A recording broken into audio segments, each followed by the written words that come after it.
خدا کی رحمتیں ہوں آپ پر سو بار مودودی دعائیں دے رہی ہے جمعیت بیدار مودودی۔ بسم اللہ الرحمن الرحیم۔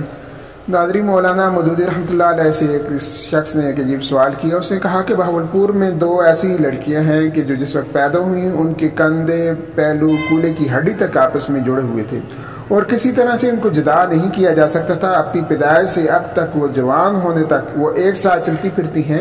ان کو بھوک بھی ایک ہی وقت لگتی ہے اور ان کو پیاس اور پیشاب پخانہ کی حاجت بھی ایک وقت ہوتی ہے، حتیٰ کہ اگر ان میں سے کسی کو ایک عارضہ لاک ہو کو تو دوسری بھی اسی مرض میں مبتلا ہو سکتی ہے۔ تو آپ یہ بتائیے کہ ان کا نکاح ایک مرد سے ہو سکتا ہے کہ نہیں؟ نیز اگر وہ دونوں بیک وقت ایک ہی مرد میں نکاح میں آ سکتی ہیں تو اس کی شرعی دلیل کیا ہے؟ مقامی علماء ایک مرد سے نکاح کی اجازت نہیں دیتے ہیں اور نہ ہی دو سے، اور ایک مرد سے ان کا نکاح قرآن و سنت کی اس آیت کی روح سے درست نہیں ہے جس میں بتایا گیا ہے کہ بیک وقت دو حقیقی بہنیں ایک شخص کے نکاح میں نہیں آ سکتی۔ سورہ نساء میں یہ حکم دیا گیا ہے، اور اس حکم کو بنیاد بنا کر اگر دو مردوں کے نکاح میں ان متحد جسم عورتوں کو دے دیا جائے تو درجہ ذیل دشواریاں ایسی ہیں کہ جس کو دیکھ کر علماء نے سکوت اختیار کر لیا ہے۔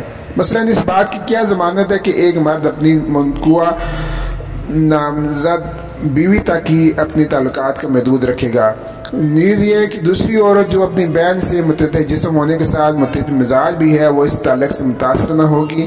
دو مردوں سے ایسا نکاح جس میں دونوں عورتیں صنفی تعلقات کے وقت متاثر ہوتی ہوں، ان کی حیا مجروح ہوتی ہو اور ان میں رقیبانہ جذبات پیدا ہوتے ہوں تو کیا یہ نکاح کی روح کے منافی نہیں ہے؟ اس طرح دیگر بھی کوئی اعتراضات تھے، تو اس لیے ان سے یہ سوال کیا گیا کہ آپ اس معاملے میں اپنی رائے کا اظہار کریں۔ مولانا مودودی رحمۃ اللہ علیہ نے اس کا یہ جواب یہ دیا کہ ان دونوں لڑکیوں کے معاملے میں چار ہی صورتیں ممکن ہیں۔ اول یہ کہ ان دونوں کا نکاح دو الگ شخصوں سے کر دیا جائے، دوسرا یہ کہ ان میں سے کسی ایک کا نکاح ایک شخص سے کیا جائے اور دوسری کو محروم کر دیا جائے، تیسری صورت یہ ہے کہ دونوں کا نکاح ایک ہی شخص سے کیا جائے، اور چوتھی یہ ہے کہ دونوں ہمیشہ نکاح سے محروم رہیں۔ ان کے ایک یہ ہے کہ اس میں سے کہ دونوں کا نکاح دو الگ شخصوں سے ہو، یہ پہلی صورت تھی۔ تو اس طرح یہ پہلی دو صورتوں میں تو ناجائز ہے، یعنی کہ نہ تو ان کا نکاح دو الگ شخصوں سے ہو سکتا ہے اور نہ ہی ایک کا نکاح ایک شخص سے کیا جائے اور دوسری کا نکاح بالکل نہ کیا جائے، اس لیے یہ دونوں صورتیں قابل عمل ہیں۔ باقی رہ گئی دو مزید صورتیں کہ یہ کہ تیسری یہ کہ دونوں کا نکاح ایک شخص سے کیا جائے اور چوتھی یہ ہے کہ دونوں ہمیشہ نکاح سے محروم رہیں۔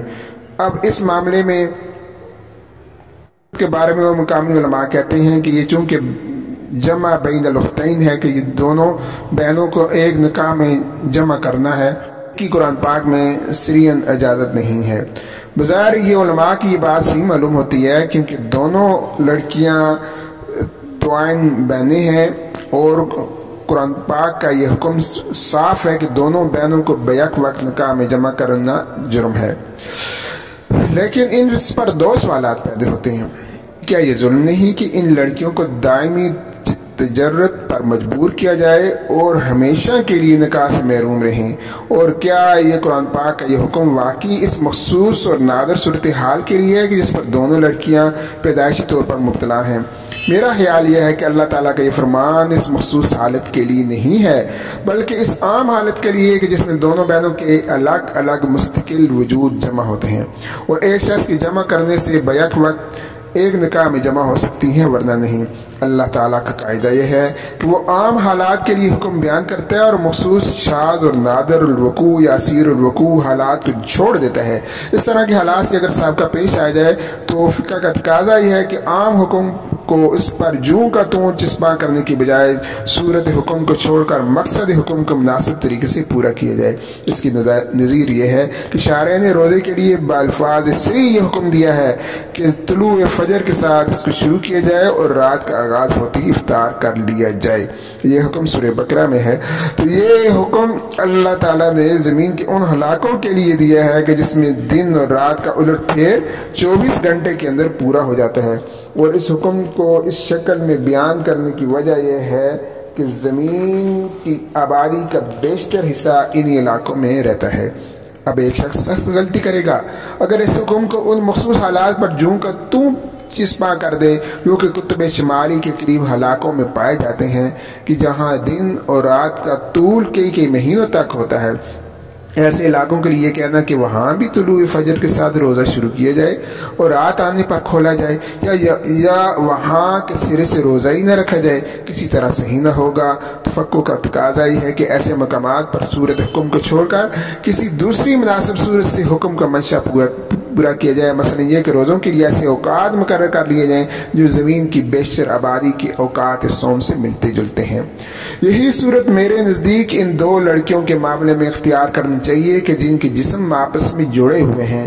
ان کے نکاح دو الگ شخصوں سے کرنے یا سرے سے ہی نکاح نہ کرنے کی تجویزیں غلط ہیں۔ ان کی بجائے یہ ہونا چاہیے کہ تجمع بین الاختین کے ظاہری حکم کو چھوڑ کر صرف اس کی منشا کو پورا کیا جائے۔ حکم کا منشا یہ ہے کہ دونوں بہنوں کو سکناپے کی رکابت میں مبتلا کرنے سے پرہیز کیا جائے۔ یہاں چونکہ صورتحال ایسی درپیش ہے کہ دونوں کا نکاح یا تو ایک ہی شخص سے ہو سکتا ہے یا پھر کسی سے نہیں ہو سکتا، اس لیے یہ فیصلہ ان دونوں بہنوں پر چھوڑ دیا جائے کہ آیا وہ بیک وقت ایک شخص کے نکاح میں جانے پر راضی ہیں یا دائمی تجارت کو ترجیح دیتی ہیں۔ اگر وہ پہلی صورت کو خود ہی قبول کر لیں تو ان کا نکاح کسی ایسے شخص سے کر دیا جائے جو انہیں پسند کرے، اور اگر وہ دوسری صورت ہی کو ترجیح دیں تو پھر اس ظلم کی ذمہ داری سے ہم بھی بری ذمہ ہے اور خدا کا قانون بھی۔